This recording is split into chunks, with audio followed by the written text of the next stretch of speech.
see. 'Cause in Ripley, Ohio, there's only two kinds of people: badass sons of bitches and sex machines.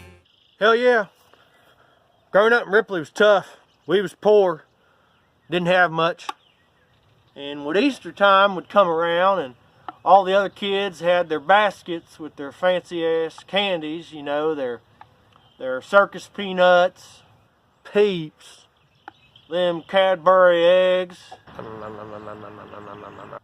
We didn't have nothing like that. All we had was them little, you know, them plastic eggs. On the inside, Dad would put a little round piece of fried bologna in there.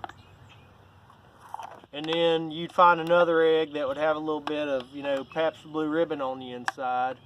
And if you were really lucky, you'd get the bonus egg, and it would have the fried bologna and the Pabst Blue Ribbon.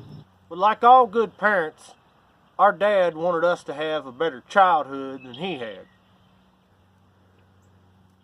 In one year, the Ripley National Bank had an adult Easter egg hunt competition, and the winner was to receive $200 USD.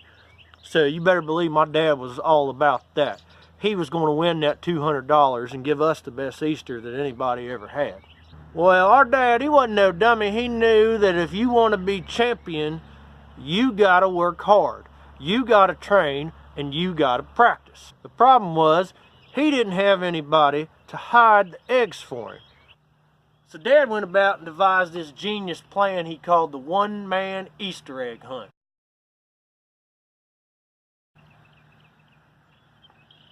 And the one-man Easter egg hunt was basically this. He'd go out before breakfast and he'd hide the eggs all over the place. You know, he'd hide one under the propane tank. You know, put one underneath that tree, one underneath the porch, maybe one, you know, he'd hide some in the basement. Put them in deer stand. He might hide a few in the roof, you know, down the chimney, in a birdhouse, in the dog's bed. And then he'd go inside and, you know, drink a case of Pabst Blue Ribbon, maybe have himself a few shots of Old Crow, sitting there and watch Maury Povich or Jerry Springer. And I promise you, he had no damn idea where those Easter eggs were by the time he was done drinking each morning. Price is Right, just sitting there and get tore up.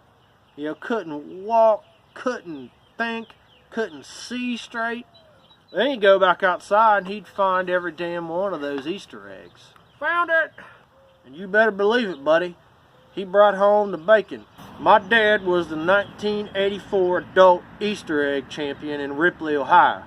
We had the best Easter of our lives. I'll never forget it. Hell yeah. Growing up poor in Ripley. Don't you come round here unless you're looking for trouble. It ain't a needle in a haystack or a treasure at sea. 'Cause in Ripley, Ohio, there's only two kinds of people: badass sons of bitches and